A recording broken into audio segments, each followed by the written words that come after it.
Inilah tanda-tanda kiamat menurut 5 agama terbesar di dunia. Perlu diketahui, bahwa hari kiamat itu pasti terjadi dan diyakini oleh seluruh umat beragama di dunia. Namun, hanya konsep dan tanda-tandanya saja yang berbeda. Tanda-tanda kiamat menurut berbagai agama menggambarkan banyak kondisi menjelang akhir zaman yang mirip satu sama lain. Semua agama besar di dunia memberikan gambaran tentang tanda-tanda kiamat, bahwa suatu hari nanti akan tiba hari di mana dunia dan seluruh isinya akan hancur lebur. Dari tanda-tanda kiamat menurut berbagai agama yang ada di Indonesia, terdapat beberapa kemiripan. Salah satunya adalah tanda yang menerangkan bahwa Tuhan akan mengirimkan seorang yang dijanjikan yang ajarannya akan mempersatukan seluruh umat manusia. Sosok yang dijanjikan disebut dengan nama yang berbeda-beda sesuai keyakinan agama masing-masing. Sebagai contoh orang Yahudi, mereka menantikan kehadiran kembali Nabi Musa untuk membimbing mereka. Adapun umat Hindu, mereka menantikan kembalinya Krishna. Adapun umat Kristiani, mereka menantikan kedatangan Yesus Kristus kembali. Adapun umat Buddha, mereka menunggu kedatangan kembali Buddha. Adapun umat Muslim, mereka menantikan kehadiran Imam Mahdi dan juga Nabi Isa alaihissalam. Semua agama besar di dunia memiliki tanda-tanda kiamatnya masing-masing. Namun jika diperhatikan, semua agama memiliki beberapa kesamaan seperti contoh di atas. Berikut daftar tanda-tanda kiamat menurut agama-agama besar di dunia. Dalam agama Islam terdapat banyak sekali tanda-tanda hari kiamat. Menjelang hari kiamat, Allah akan menciptakan sosok Imam Mahdi untuk menegakkan keadilan di bumi dan menghancurkan kezaliman. Selain itu, Dajjal juga akan muncul di akhir zaman dengan segala tipu daya dan kebohongannya untuk menyesatkan manusia. Kemudian, Nabi Isa alaihissalam akan turun dari langit untuk memerangi Dajjal, menghapus kesyirikan, memimpin umat manusia dan menegakkan syariat Nabi Muhammad. Menjelang hari kiamat, akan muncul binatang melata dari bumi yang bisa berbicara. Kemudian, Yajuj dan Majuj akan muncul ke muka bumi untuk membuat kekacauan dan keonaran. Kemudian, asap akan keluar dari langit dan mempengaruhi kehidupan di bumi. Kemudian, matahari akan terbit di sebelah barat, dan semua orang akan beriman saat itu tetapi iman mereka tidak akan berguna bagi mereka. Kemudian, penghancuran tanah akan disaksikan satu di timur, satu di barat, dan satu di Jazirah Arab. Selanjutnya, akan ada orang dari Habasyah yang datang ke Mekah untuk menghancurkan Ka'bah. Dalam agama Kristen, terdapat beberapa tanda-tanda datangnya kiamat yang diterangkan dalam Alkitab. Salah satunya adalah datangnya Yesus ke dunia untuk kedua kalinya dan menjadi tanda kiamat telah tiba. Yesus nantinya datang untuk menghakimi orang yang hidup dan mati di dunia. Tanda-tanda kiamat selanjutnya adalah, yaitu terjadi perang di mana-mana. Kemudian, ketakutan dan kecemasan menggema di mana-mana. Kemudian, datangnya Mesias palsu dan munculnya Antikristus. Kemudian, lahir dan munculnya nabi-nabi palsu. Lalu, banyak bencana alam dan kelaparan di mana-mana, lingkungan terlihat semakin hancur dan kemajuan pengetahuan yang sangat pesat. Kemudian, tumbuhnya ajaran-ajaran sesat dan perzinahan di mana-mana. Selain itu, dalam agama Katolik tanda-tanda yang muncul sebelum kedatangan hari kiamat ditandai dengan munculnya banyak peperangan, kerusakan, kekerasan, pengkhianatan terhadap gereja dan masih banyak lagi. Tanda-tanda kiamat yang pertama menurut Alkitab adalah, yaitu bencana alam dan kelaparan di berbagai tempat. Kemudian, kemunculan gerakan-gerakan antikristus juga menjadi salah satu tanda akhir zaman.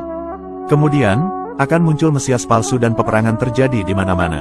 Selanjutnya, kiamat menurut agama Buddha merupakan suatu rangkaian proses yang panjang dan dengan berbagai fenomena yang tidak stabil, tidak kekal, dan berubah dari waktu ke waktu. Menurut Buddha Dhamma, tanda-tanda datangnya kiamat ditandai dengan munculnya 5 macam kemerosotan atau kasaya. Yang pertama, yaitu kemerosotan pandangan atau ditisakaya, di mana aneka ragam gagasan dan pandangan terbalik muncul di seluruh pelosok dunia dan menjadi dominan di dalam benak manusia.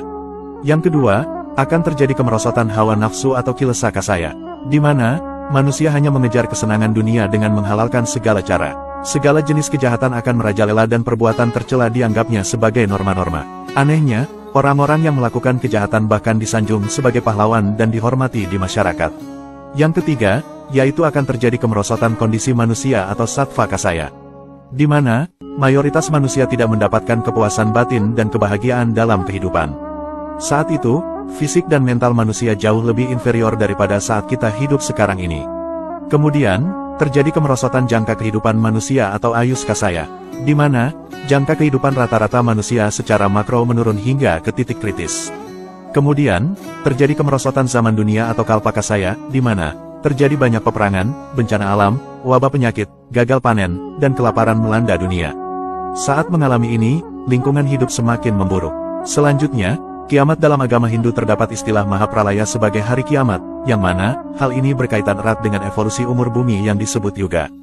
Kosmologi Hindu mengatakan, bahwa alam semesta ini dibangun dari 5 unsur yang disebut Panca Mahabhuta, yaitu pertiwi atau zat padat, lalu apa zat cair, lalu teja atau plasma api, lalu bayu atau zat gas udara, lalu akasa atau eter.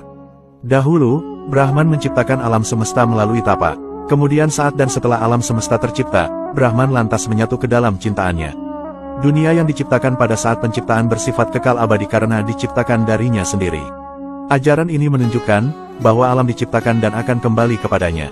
Dan saat itu terjadi, maka terjadilah Mahapralaya atau kiamat, yaitu kondisi dunia di mana tersedot atau mengalami kontraksi bersatu dengan Ida Sang Hyang Widi Wasa atau Tuhan dan bumi pun dihilangkan. Serta tidak ada yang namanya surga dan neraka. Dalam kepercayaan Yahudi, mereka yang hidup pada akhir zaman akan menyaksikan tanda-tanda dekatnya hari kiamat. Di antaranya yaitu dikumpulkannya orang-orang Yahudi di pembuangan ke Israel yang ada secara geografis, lalu dikalahkannya semua musuh Israel, lalu adanya pembangunan Kenisah di Yerusalem dan dipulihkannya kembali persembahan kurban dan ibadah di Kenisah. Di akhir zaman nanti, Mesias Yahudi akan menjadi Raja Israel. Ia akan memisah-misahkan orang-orang Yahudi di Israel menurut bagian-bagian wilayah sukunya yang asli di negeri Israel. Pada masa ini, Gog atau Raja Magog akan menyerang Israel. Saat itu Magog akan bertempur dalam suatu pertempuran hebat yang mengakibatkan jatuh korban yang besar di kedua belah pihak. Setelah memusnahkan musuh-musuh terakhir ini untuk selama-lamanya, Tuhan umat Yahudi akan mengenyahkan semua kejahatan dari keberadaan manusia. Setelah tahun 6000 dalam kalender Yahudi, milenium ke-7 adalah masa kesucian, ketenangan, kehidupan rohani, dan perdamaian di seluruh dunia yang disebut sebagai Olam Haba atau dunia masa depan. Pada saat itu, semua umat Yahudi akan mengenal Tuhan mereka secara langsung.